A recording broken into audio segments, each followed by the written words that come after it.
Hola a todos, hoy presentaré el tema de la relevancia de la fuente de proteínas animales o vegetales sobre el síndrome metabólico y sus comorbilidades. Es importante primero conocer qué es el síndrome metabólico. Este es un conjunto de factores de riesgo cardiovascular, el cual está constituido por obesidad de distribución central, dislipidemia, la cual se va a caracterizar por una elevación de las concentraciones de triglicéridos o bien por la disminución de las concentraciones de colesterol HDL, así como anormalidades en el metabolismo de la glucosa e hipertensión arterial. Y todos estos criterios que he mencionado están estrechamente asociados a la resistencia a la insulina. El ATP3 establece que si un individuo presenta 3 o más de estos criterios, se considera que padece síndrome metabólico.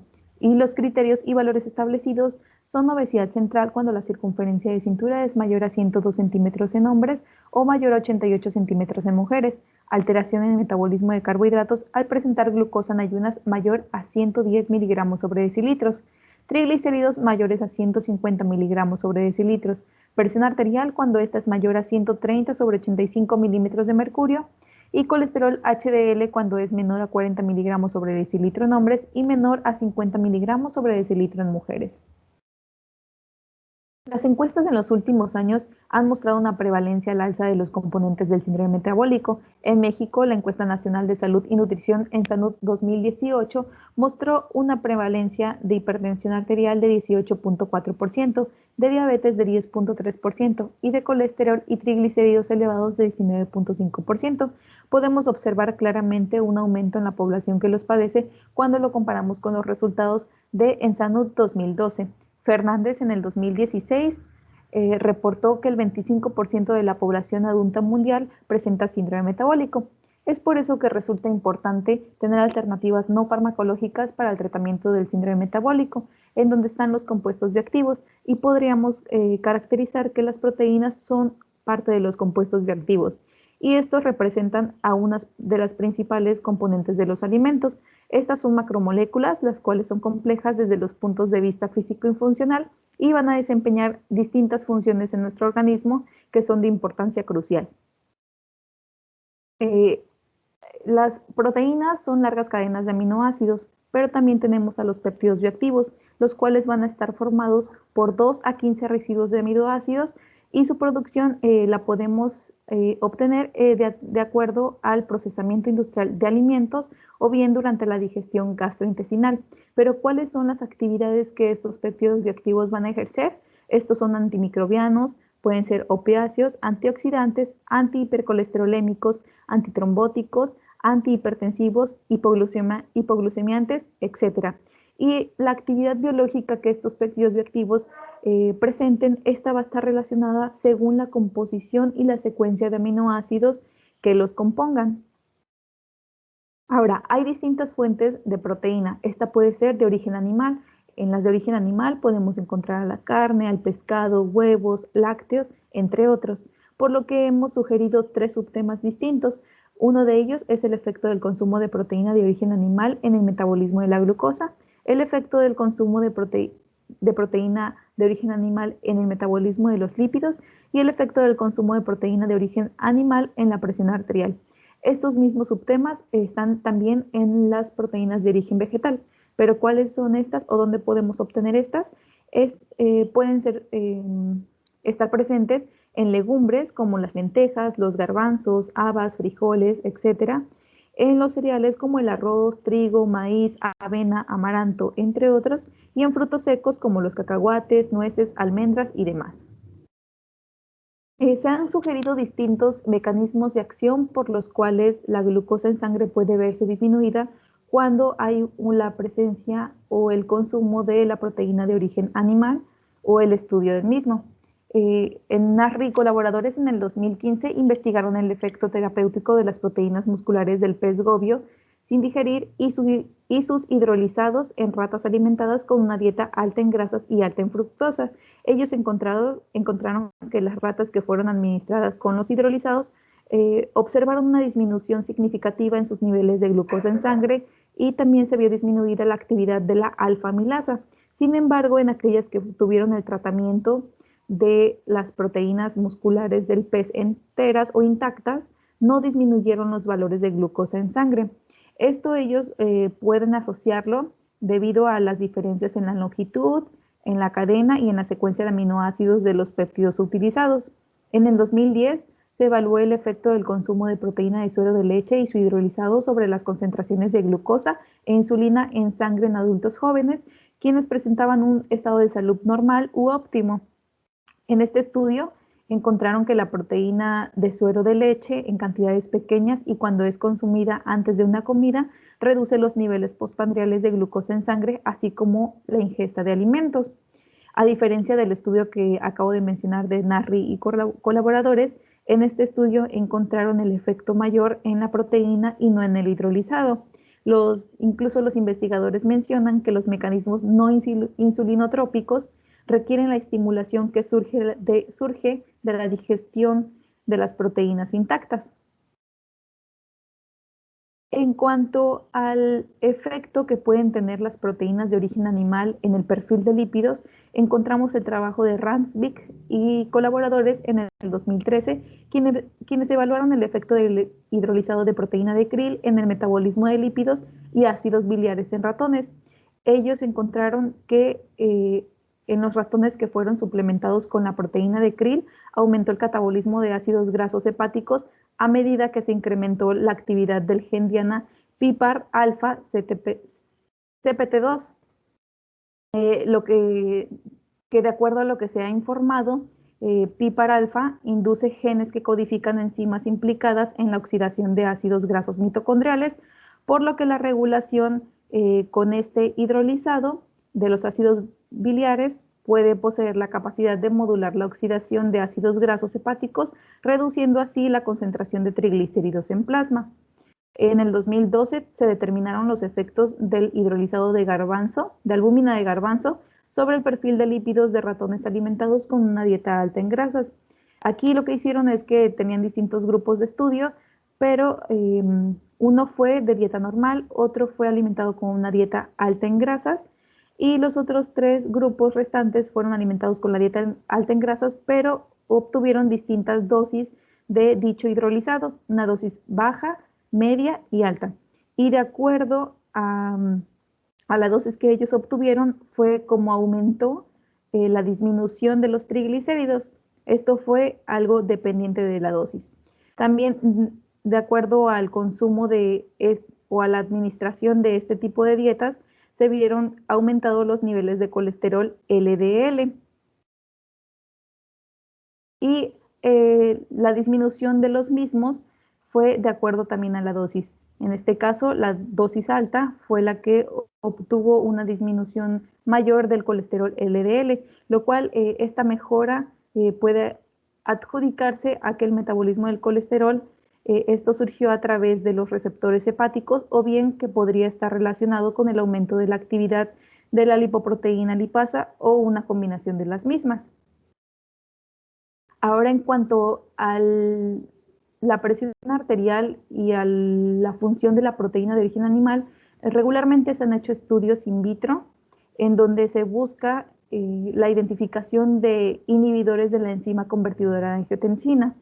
En este caso, Girgi y colaboradores en el 2015 evaluaron la actividad inhibidora de la enzima convertidora de angiotensina de un hidrolizado de bacalao y de péptidos bioactivos del mismo.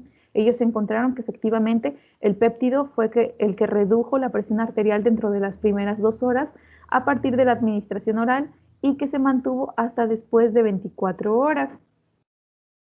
Lo que sugiere que la absorción del mismo fue más rápida en el tracto gastrointestinal de aquellas ratas en comparación pues con el hidrolizado.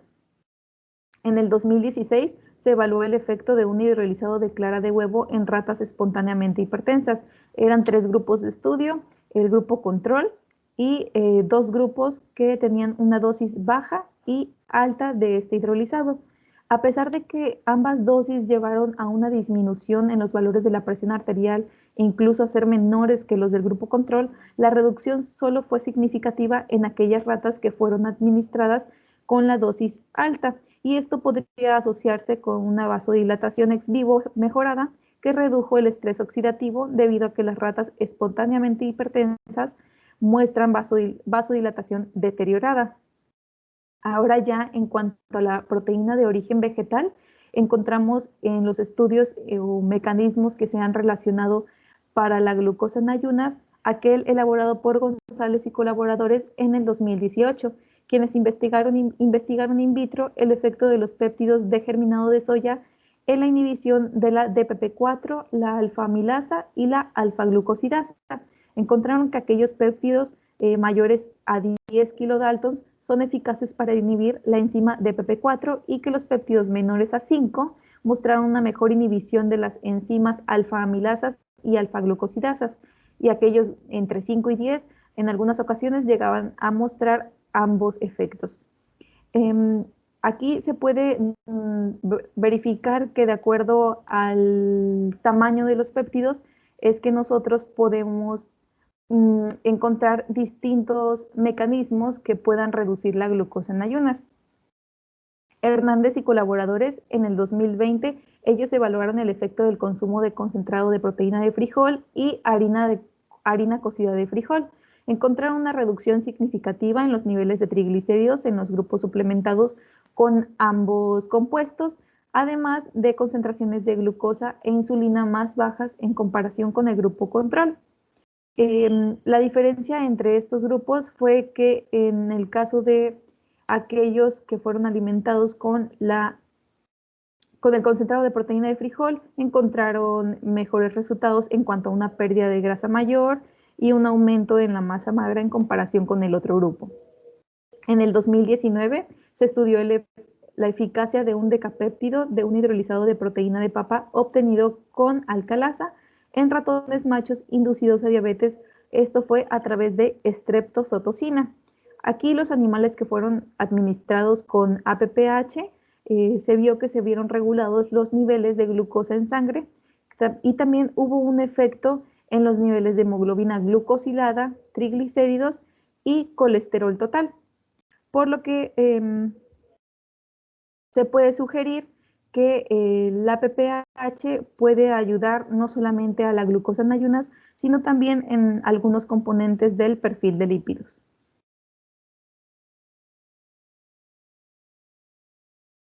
En el 2004, Moriyama y colaboradores evaluaron el efecto de la beta-conglicinina y glicinina de soya sobre el perfil de lípidos en ratones normales y obesos. Ellos encontraron que los niveles de triglicéridos y también de glucosa en el grupo de ratones con dieta suplementada con la beta-conglicinina fueron más bajos que en los grupos de control y el grupo de con glicinina. En este caso, lo que se sugiere es que las actividades de las enzimas relacionadas en el metabolismo de los ácidos grasos podrían alterar los niveles de triglicéridos en el hígado y probablemente los niveles del colesterol VLDL. Perdón. Amaral y colaboradores en el 2014, ellos evaluaron el efecto del consumo de la globulina 11S aislada del garbanzo en el perfil de lípidos en ratas Wistar macho adultas con hipercolesterolemia. En el grupo que fue suplementado con esta globulina 11S, los niveles séricos de triglicéridos fueron 28% menores a los del grupo de animales con hipercolesterolemia.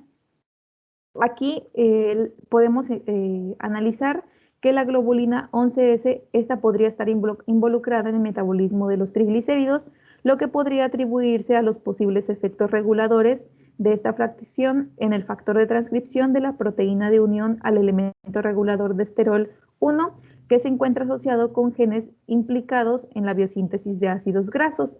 Shan y colaboradores en el 2016, ellos se encargaron de evaluar los efectos de la proteína de salvado de arroz desgrasado, la proteína de salvado de arroz fresco y los hidrolizados de estos dos que mencioné anteriormente. Encontraron que en el grupo suplementado con el hidrolizado de la proteína de salvado de arroz fresco se encontraron las concentraciones de colesterol LDL más bajas, además de tener una menor expresión del factor de transcripción de la proteína de unión al elemento regulador del esterol 2, el cual se encarga de regular la biosíntesis del colesterol.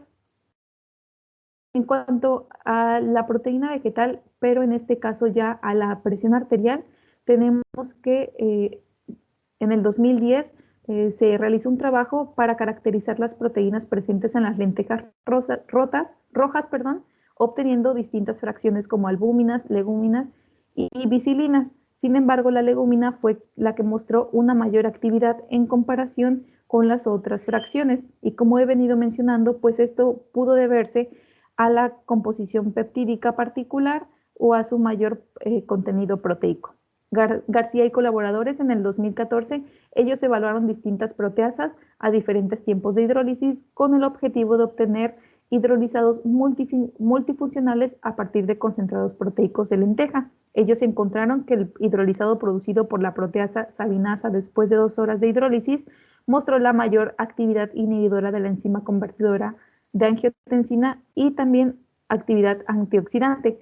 Unos años más tarde, ellos, ya que habían podido encontrar este hidrolizado, pues ahora se encargaron de identificar péptidos con actividad antioxidante e inhibidora de la enzima convertidora de angiotensina liberados por la hidrólisis de esta proteasa en un tiempo de hidrólisis de 2 horas. Ellos encontraron que la inhibición de la ECA se basa en la formación de enlaces de hidrógeno entre los residuos C-terminales de péptidos bioactivos y los residuos del sitio catalítico de la ECA. Y para así ellos poder confirmar la estabilidad gastrointestinal, los péptidos bioactivos de la lenteja se trataron de forma in vitro en una digestión gastrointestinal simulada y se encontró que la acción de las enzimas digestivas aumentó la doble actividad de los péptidos.